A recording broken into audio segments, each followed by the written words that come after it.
ang mga kwento ng pag-ibig, kwento ng buhay, at kwento ng pag-asa dito sa Barangay Love Stories. Love Stories.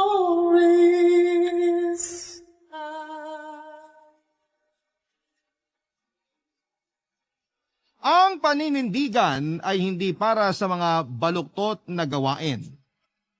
Mas dapat itong ipakita sa mga laban para sa ikabubuti ng iba at hindi sa mga bagay na makakasakit sa kanila. Ikaw kabarangay, sa anong sitwasyon mo naranasan ang matinding paninindigan? Dear Papa Dudut, isang mapagpalang araw po sa iyo at sa lahat ng mga nakikinig sa inyong programa. Sumulat po ako sa inyo dahil na-inspire ako sa mga kwentong napakinggan ko sa YouTube channel ninyo, sa Barangay LS. Nung una ay nagdalawang isip ako na ibahagi yung kwento ko dahil alam ko po na maaari akong mahusgahan ng ibang tao, pero ngayon po na sinusulat ko ito ay tanggap ko na ang lahat at handa na ako para dito. Itago niyo na lamang po ako sa pangalang Laarni, 30 years old nang mangyari ang kwento at taga Davao City. Pangalawa ko sa magkakapatid. 4 po kami at lalaki yung panganay sa amin. Maayos naman po ang buhay namin, hindi po kami nakaranas na mawala ng ulam o maubusan ng bigas. Dating barangay captain ang tatay ko, pero dahil matagal-tagal na rin naman siya sa serbisyo ay nagpasya na siyang magpahinga na sa politika. Kilala siya sa pagiging mabait pero istrikto, kaya ginagalang pa rin siya sa amin kahit na wala na siya sa serbisyo. Kahit sa loob ng bahay ay ganon din siya, Papa Dudut. Isa siyang mabuti at ulirang ama. Isang salita niya lang ay tumitiklop na kaming lahat. Iba kasi siya kung magdisiplina. Kabaligtaran naman niya ang nanay ko na sumama na sa ibang lalaki at tuluyan ang nawala ng pakialam sa amin. 3 taon na ako nagtatrabaho bilang room service manager sa isang hotel. Mahihain ako noon pero nasanay naman akong makisama at humarap sa mga tao noong nag-aaral pa ako sa kursong hospitality management.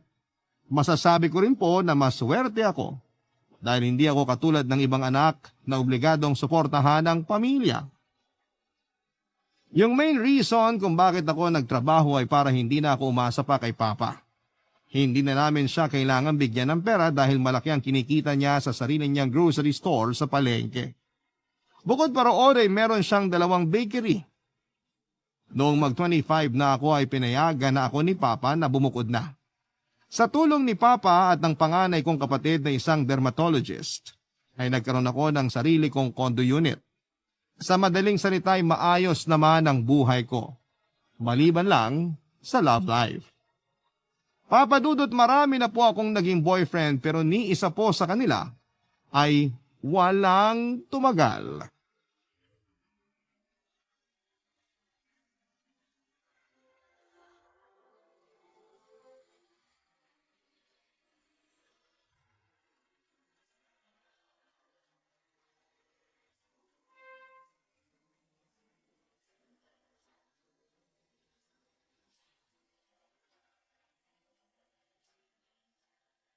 Pa, ipapakasal niyo na po ba talaga agad si Rochelle?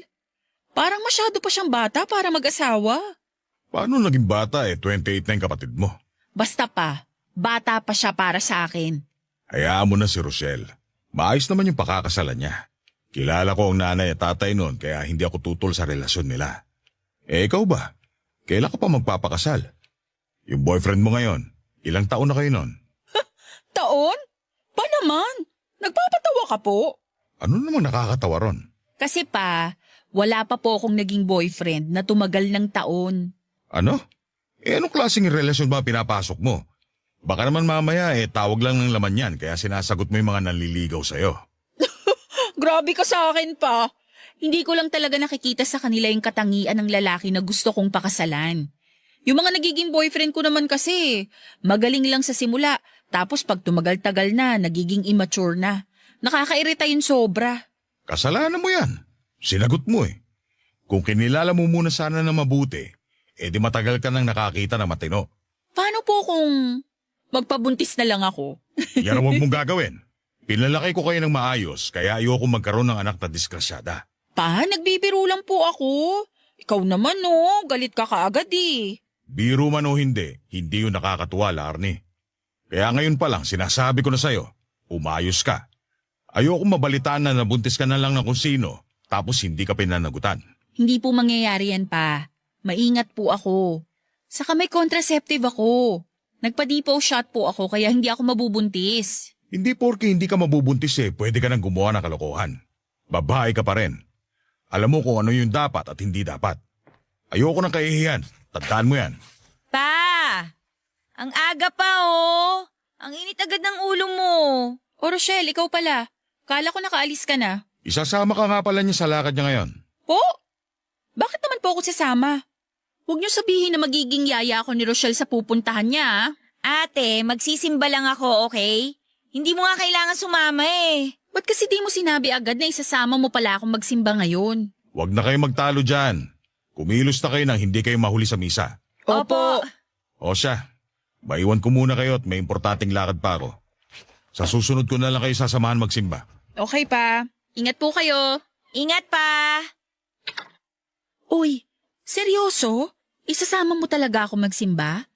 Alam mo namang may lakad ako tuwing Sunday eh. At saan ka naman pupunta, ate? Dun sa boyfriend mo na katawan lang ang habol sa'yo? Gumising ka nga! Hindi siya karapat-dapat pag-aksayahan ng oras. Hoy, bakit naman parang bigla ka nang naging kontrabida sa buhay ko, ha? Hoy, hindi ako kontrabida ha. Kakampi mo ako lagi, alam mo yan. Pero alam mo rin naman na hindi kita susuportahan sa mga katangahan mo sa buhay. Yung bibig mo, ha? Sobra ka na. Ay naku, basta. Hiwalayan mo na yung boyfriend mo na yon. Kung sa akin pa lang, hindi na siya pasado para maging asawa mo, kay Papa pa kaya? Kaya ate, tapusin mo na yan hanggat maaga pa.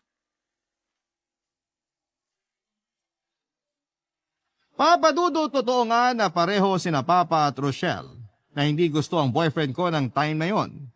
Hindi ako nagkaroon ng pagkakataong ipakilala siya sa pamilya ko dahil alam ko na kung ano ang susunod na mangyayari. At gaya nga po ng sabi ng kapatid ko ay nakipaghiwalay na ako sa boyfriend ko. Ewan ko ba pero parang hindi naman ako nakaramdam ng lungkot noong pumayag siya na maghiwalay kami. Parang nakahinga pa nga ako ng maluwag. Maayos ang naging hiwalayan namin kaya wala kaming naging problema. After 2 months, Papa Dudut, may nakilala ako sa hotel na nakaagaw talaga ng atensyon ko. Si Gail, magkaedad lamang kami. Pagdating sa itsura ay hindi maitatanggi na gwapo talaga siya. Sa tindig pa lang niya ay napapalingon na talaga ako. At dahil ako ang room service manager ay may dahilan ako para kausapin siya. Hindi ko lang pinapahalata pero kinikilig po talaga ako tuwing kinakausap niya ako. Kapag tumatawa siya kasama pati ang mga mata niya, magaan siyang kasama at may sense of humor din. Hindi naman kami kaagad naging malapit sa isa't isa, sinasadya ko lang noon na makipag-usap sa kanya para mas makilala pa siya. Doon ko napansin na madali siyang maging komportable sa isang tao. Napadalas na ang pag-uusap namin ni Gael noong tinulungan ko siya sa isang guest na nagreklamo sa serbisyo niya. Ganon naman talaga ang madalas na nangyayari tuwing may baguhan sa isang hotel. Malaki ang pasasalamat niya sa akin dahil ayaw niyang mawala ng trabaho. Nakakaloka mang pakinggan, Papa Dudut, pero ginamit ko ang sitwasyon niya para mas mapalapit pa kami sa isa't isa.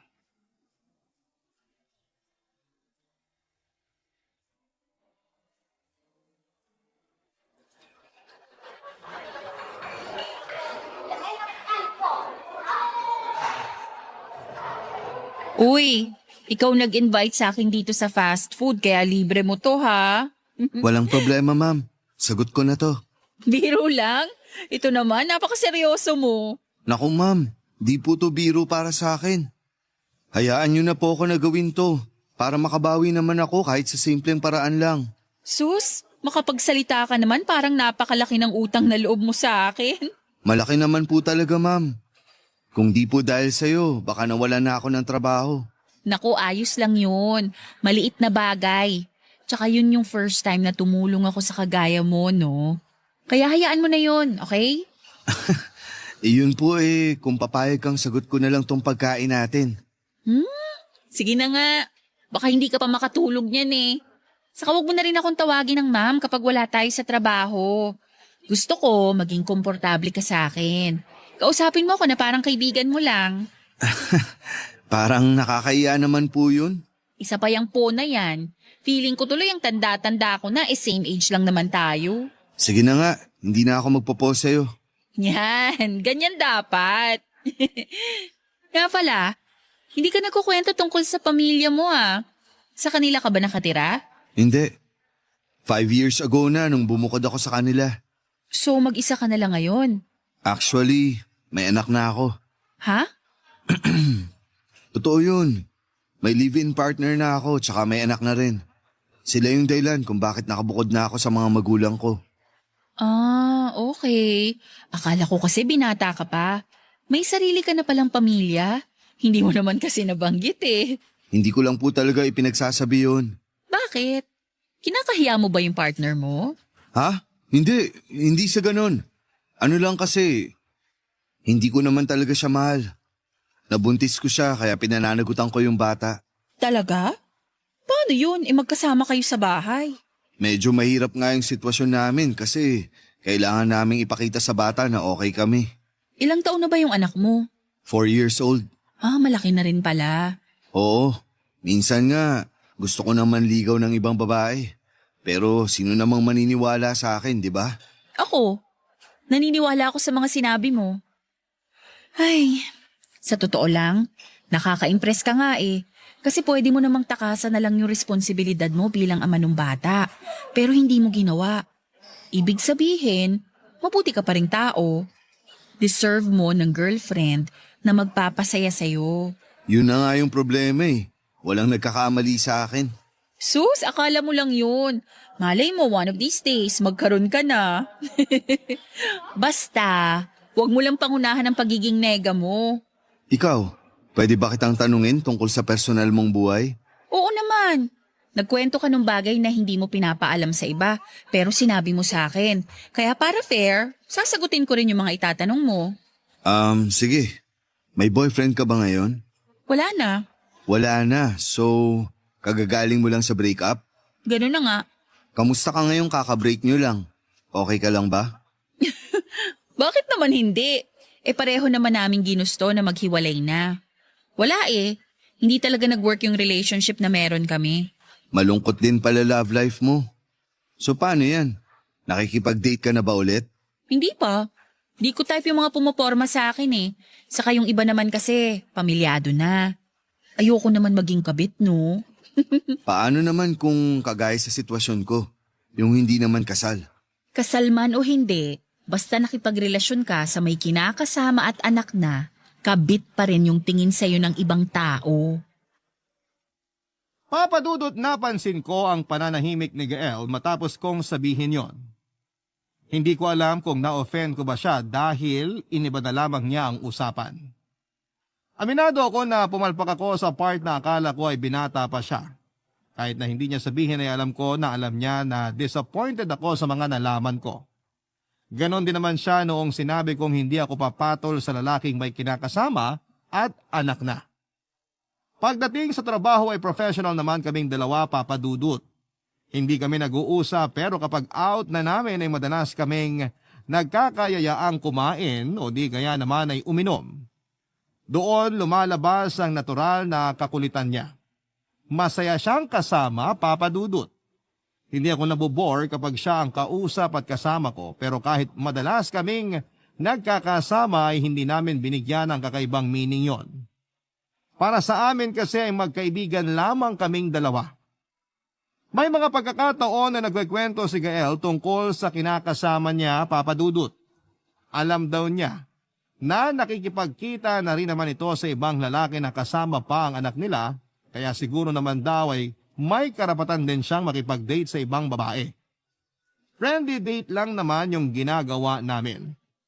Kahit minsan ay hindi namin napag-usapan yung tungkol sa aming dalawa, kung gusto ba namin ng isa't isa o hindi. Pero yung pagkakaibigan na meron kami at akala namin ay normal lang, para sa amin ay iba na pala sa tingin ng mga katrabaho namin. Hindi ko naman sila masisisi dahil manager ako at staff si Gael. Pero papadudot sinigurado ko naman noon na labas ang trabaho sa pagkakaibigang nabuo namin. Barangay Love Stories. Barangay Love Stories. Papadudot pagdating kay Gael ay nagiging pilyo ang mga iniisip ko. Minsan, nag-daydream pa ako na kasama ko siya, magkahawak kamay kami at sweet na sweet sa isa't isa. Unang beses na nangyari yung ganun sa akin at hindi naman kasi ako nagkakaroon ng matinding interes sa isang lalaki noon. Kaya hindi ko rin maintindihan kung bakit gano'n na lamang ako ka-invested kay Gael. Napapansin ko na sa bawat kilos niya, kung may magbago man sa kanya ay alam ko rin kaagad yon. Minsan kapag lumalabas kami ay naiisipan ko pang bilhan ng laruan yung anak niya. Sabi ko pa nga noon ay wag na lang niyang sabihin na sa akin yung galing dahil baka pag-awayan lang nila ng kinakasama niya. Pero sabi naman niya ay wala raw kaso yon. Masipag at maayos namang magtrabaho si Gael kaya wala ako naging problema sa kanya pagdating sa trabaho. Nakikita ko rin naman na kasundo niya ang mga nakakatrabaho niya. Kaya naman matapos ang unang 2 buwan niya sa trabaho ay nagkayaan na silang uminom. Pero nagulat ako. Nang imbitahin ako ni Gael at nag-alangan ako nung una dahil sila lang dapat yung magkakasama. Baka makasira lang ako ng bonding nila dahil mahirap nga naman kapag may kasamang boss. Pero hindi ko inaasahan noon na yung mga kasama pa niya mismo ang pipilit sa akin na sumama sa lakad nila, Papa Dudut.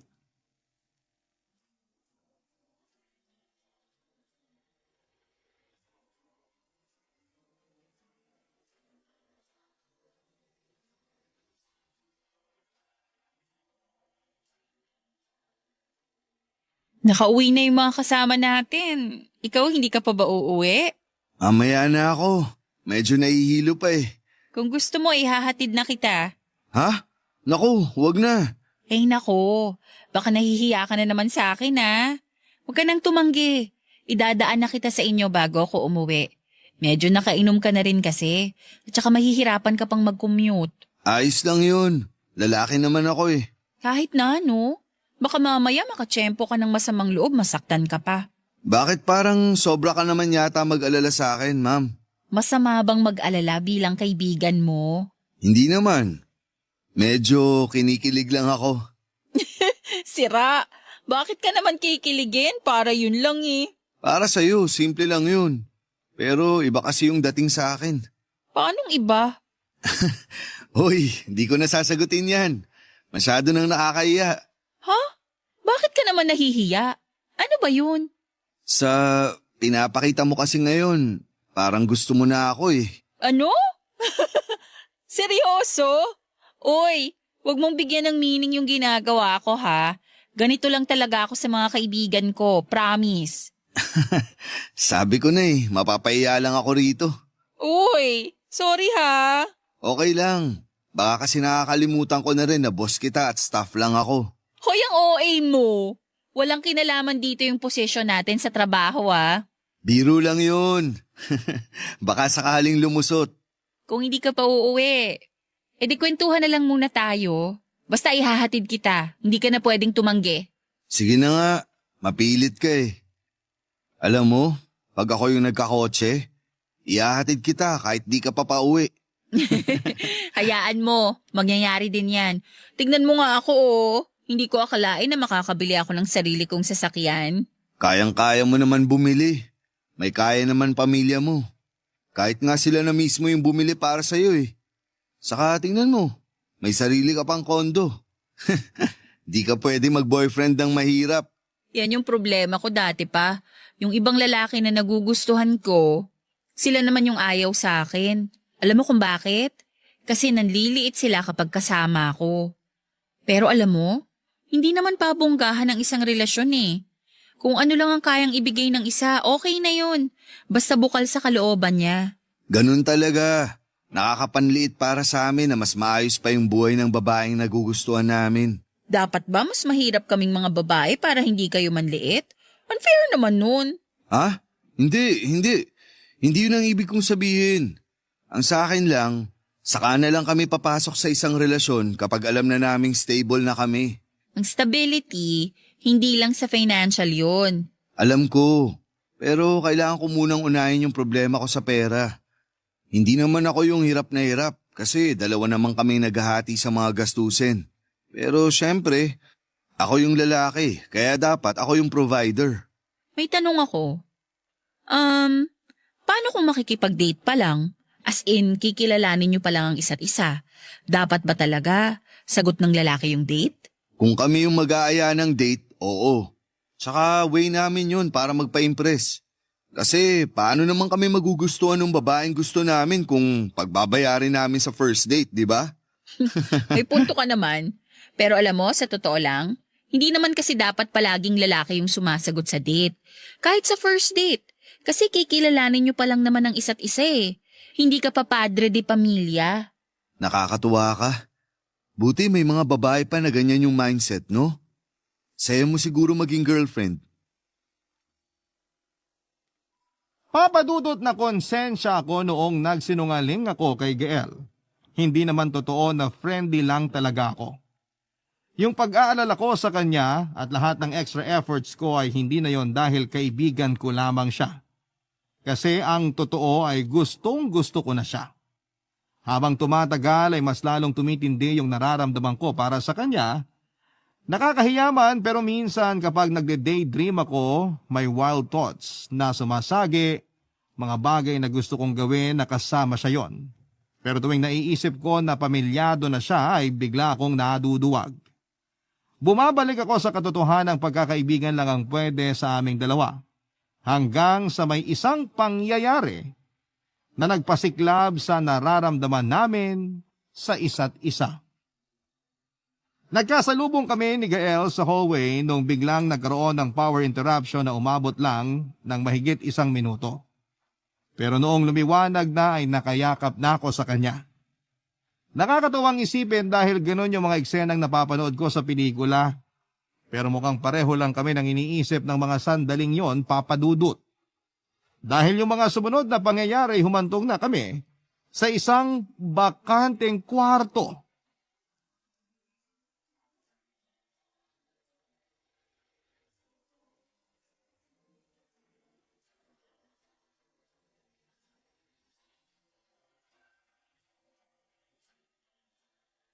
O nung nawalan ng kuryente, anong nangyari ate? Ewan ko ba? Pero parang bigla na lang may nabuhay sa amin eh. Ang wild mo talaga, no? Girl, nasasabi mo lang na wild ako kasi one-man woman ka. As in wala kang ibang nakarelasyon at pinagbigyan ng sarili mo, kundi sa fiancé mo lang. Pero no offense ate ha, hindi ko naman kasi talaga kayang gawin yung ginagawa mo. At wag mo na ring subukan kasi lagot ka kay Papa. Bakit ikaw? Hindi ka ba natatakot na malagot kay Papa? O baka naman nagtatapang-tapangan ka lang? Nagtatapang-tapangan lang. Hay nako, lumalayo lang tayo sa usapan. So ano na nga yung nangyari pagpasok niyo sa kwarto? Uy, interesado siya. Ate naman eh. Siyempre ikaw yung nandun. Tsaka sinimulan mo na rin naman magkwento eh. Mambibitin ka pa. Sige na, kwento na. Bawal sa'yo yun. Bata ka pa. Anong bata pa? Oy, 2 taon lang ang tanda mo sa akin, no? Sige na, ito na nga. Nung nasa room na kami, nagulat ako nung biglang naging aggressive si Gael.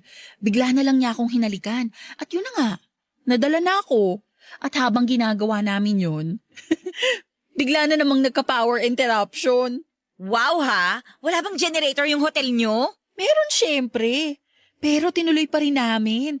Kainitan na eh. Nagkakuryente rin naman agad. Grabe ha? Parang yung power interruption pa mismo yung gumawa ng paraan para may mangyari sa inyo nung Gael na yon. Ay nako, pero ate, sigurado ka na ba sa kanya? Gusto ko siya. Gustong gusto. Pero nandun pa rin yung pag-aalangan. Sabi ko nga 'di ba, may live-in partner na siya.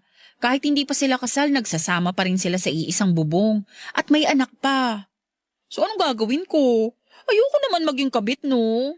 Ayaw maging kabit, pero may nangyari na sa inyo. Anong tawag mo doon? Malanding ugnayan, ganun? Hanggat wala kaming relasyon, hindi ako kabit. Ang labo mo, ate. Alam mo, ako na talaga yung natatakot para sa'yo. Bukod sa matinding sermon na nga abutin mo kay Papa, natatakot din ako na baka mamaya niloloko ka lang pala nung lalaking yun. What if sinabi lang niya na hindi niya mahal yung live-in partner niya, tapos ang totoo, happy family naman pala talaga sila. Hindi, naniniwala ako kay Gael. Teka nga, bakit parang ayaw mo ako magka-boyfriend? Kasi hindi siya yung tamang lalaki para sa'yo. Subukan mo rin kaya imulat sa mga mata mo para makita mo. Alam mo, wag mo nga ako igaya sa'yo. Nakontento ka na lang dyan sa nakakabore mong buhay. Ay wow, boring na pala yung pagpapakatino ngayon. Well, at least ako, wala akong sisiraing pamilya pag nagkataon. Kontento na ako sa fiancé ko at sigurado na kami sa isa't isa. O edi ikaw na. Sana lahat masaya, di ba? Dito ako masaya sa ginagawa ko, kaya kung pwede, wag mo na lang akong pakialaman. Sinabihan lang kita kasi baka hindi mo nakikita yung red flags ng lalaking nagugustuhan mo. Tsaka hindi mo ba naisip, ate? May mga CCTV dun sa hotel, ano ka ba? Kapag nakita kayo ng sabay na lumabas ng kwarto, sa tingin mo ba, hindi ka pagdududahan? Ang malala pa niyan, baka pareho kayong matanggal sa trabaho kapag napatunayan na may ginawa kayong milagro sa loob mismo ng hotel at sa oras pa mismo ng trabaho ninyo. Huwag mo na nga problemahin yung problema ko. Kaya ko to.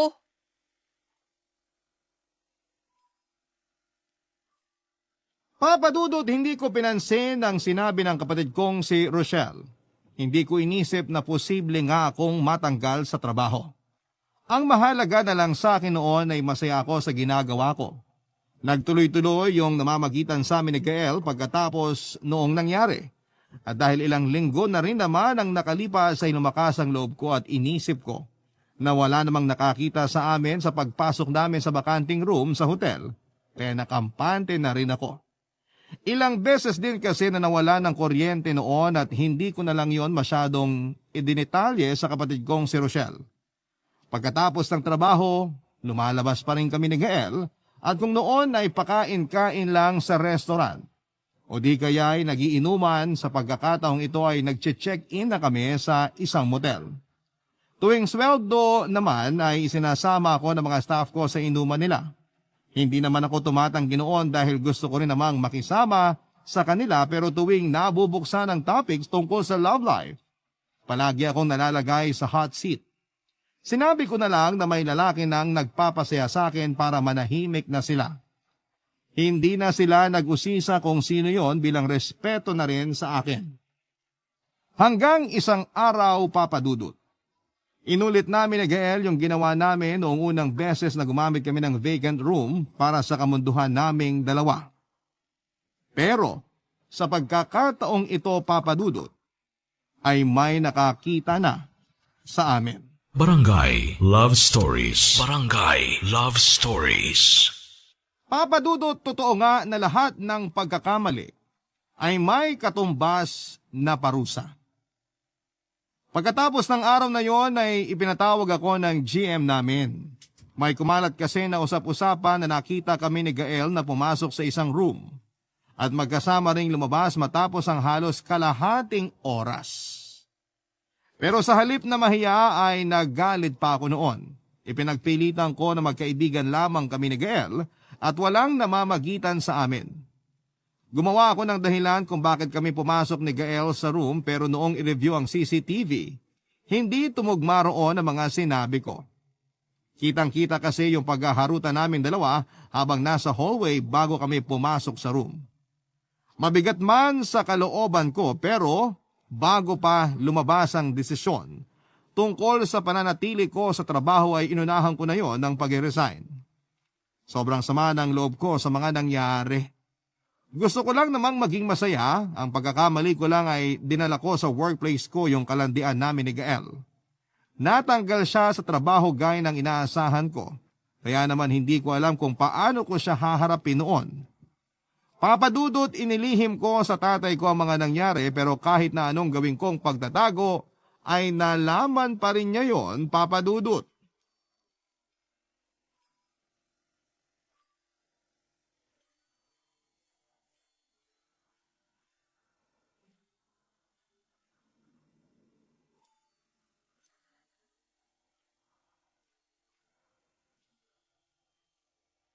Sabi ni Rochelle, nag-resign ka na raw sa trabaho mo ah. Opo, nag-resign na po ako. Bakit? Maganda naman yung posisyon mo ron. Ang saya-saya mo pa nga magkwento nun tapos ngayon biglang nag-resign ka. Medyo na-pressure lang po ako pa. Na-pressure? At paano ka naman na-pressure? Basta po, nahihirapan na ako doon kaya maghahanap na lang ako ng ibang malilipatan. Nahihirapan ka nga ba talaga o baka naman may ginawa kang kalokohan? Pa, yun po ang totoo. Huwag ka nga magsinungaling, Larny. May kakilala ko na nagtatrabaho sa hotel at naikwento niya sa akin yung nangyari. Buisit ka.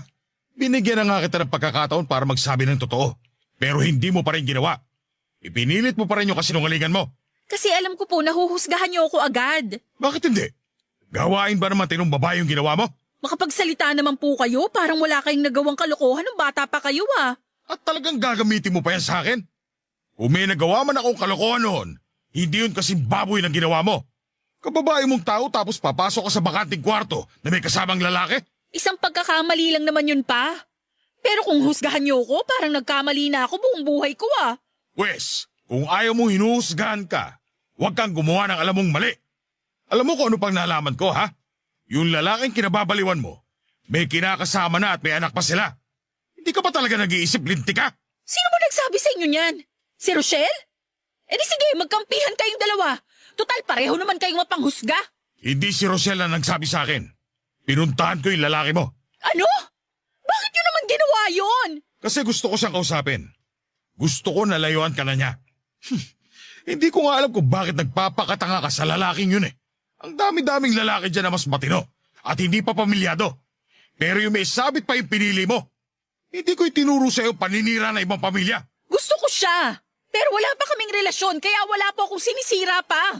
May relasyon o wala, nung hinayaan mo na may mangyari sa inyong dalawa, paninira pa rin yon. Sino maniniwala sa'yo na basta tawag lang ng laman yon? Mukhang baliw na baliw ka na nga sa... Tama na po pa!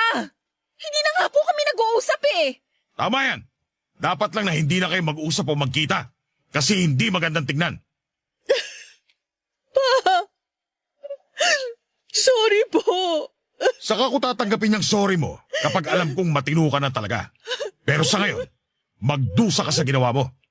Akin na yung susi ng kondo at ng kotse mo. Po? Akin na yung susi ng kondo at ng kotse mo. Ano? Nabiga na kakagalaw sa'yo ng lalaking yon? Ang lino ng pagkakasabi ko. Kaya huwag kang tatanga-tanga dyan. Dito ka muna uuwi sa bahay. At ako rin na mag-aatid sa'yo sa mga lakad mo. Para masiguro kung hindi ka makikipagkita sa lalaking yon. Payo na lang po ang meron ako eh. Mas marami pang mawawala sa'yo kung hindi mo titigilan niyang kaibangan mo. Papadudot pansamantala munang binawi ni Papa yung susi ng kondo na ibinigay nila sa akin ni Kuya. Pati na rin yung kotseng ginagamit ko. Mas binantayan nga talaga ako ni Papa. Hindi ko akalain na sa edad kong yon ay may kasama pa akong magulang sa paglabas ko. Pero hindi na lamang po ako nagreklamo para matapos na ang mga usapan. Kung aangal pa kasi ako ay mas tatagal pa yung sitwasyon at mas lalaki pa ang problema namin ng tatay ko. Naghanap ako ng bagong mapapasukan pero habang naghihintay ako ng tawag sa mga inaplayan ko ay inabala ko muna ang sarili ko sa mga gawaing bahay. Taliwas yon sa nakasanayan ko pero kinailangan kong gawin para patunayan kay Papa na nagpapakatino na talaga ako. Isang buwan din ang tinagal ng pangyayaring yon, Papa Dudut. Wala rin akong pinalampas na misa kaya tuwang-tuwa si Rochelle na may kasama na siya pag wala si Papa. Sa halip na malungkot ay natuwa pa ako sa kinahinatnan ng parusa sa akin ng tatay ko. Doon ko po napagtanto na hindi naman pala talaga ganon kaseryoso yung nararamdaman ko para kay Gael. Kaya naman nag-decide ako na makipagkita sa kanya para mapag-usapan yung nangyari sa amin at linawin ang mga bagay-bagay, Papa Dudut.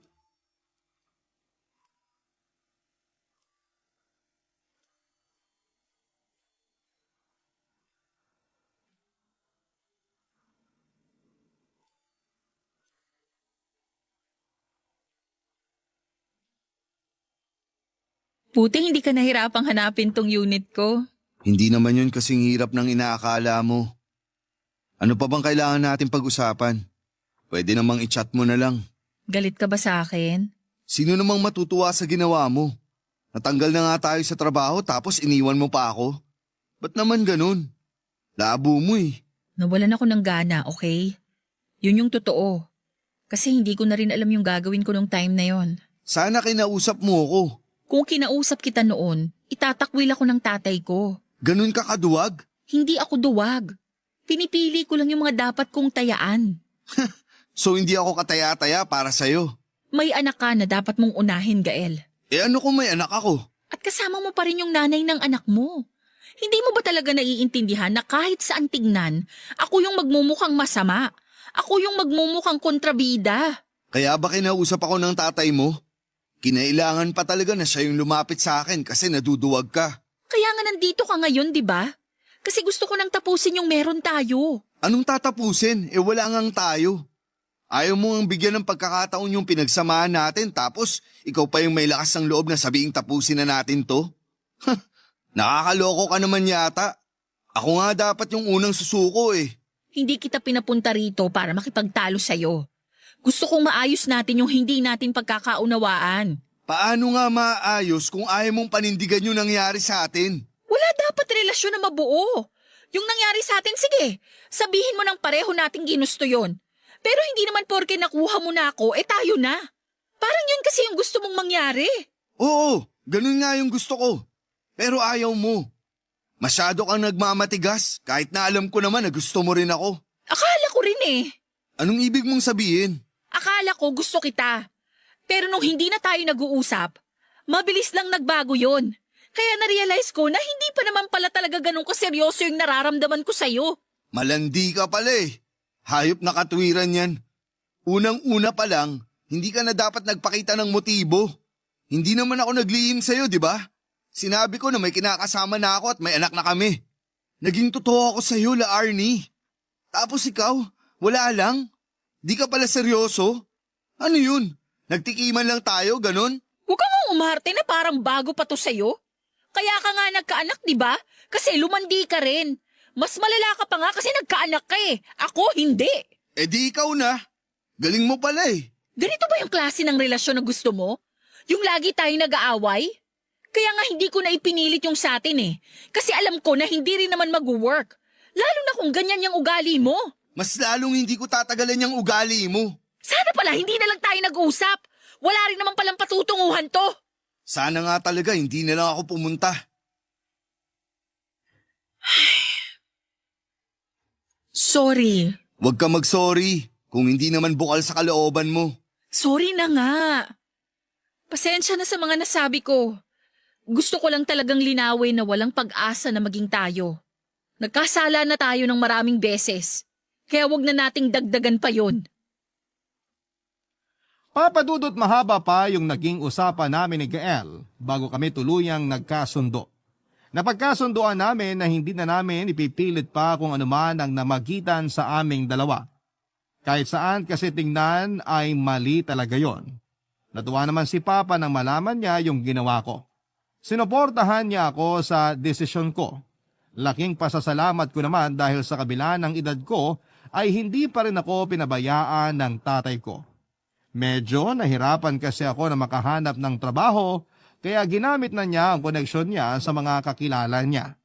Pero kahit may backer, pinatunayan ko naman na karapat dapat ako sa trabahong napasukan ko. Sa ngayon, Papadudot, ay happily married na po ako at may isang anak na rin, isang chef sa restaurant yung napangasawa ko. Mabait siya at maprinsipyo tulad ni Papa. Si Gael naman ay pinakasalan na rin niya yung kinakasama niya para sa anak nila. Hindi na kami nagkikita at hindi na rin nagkakausap.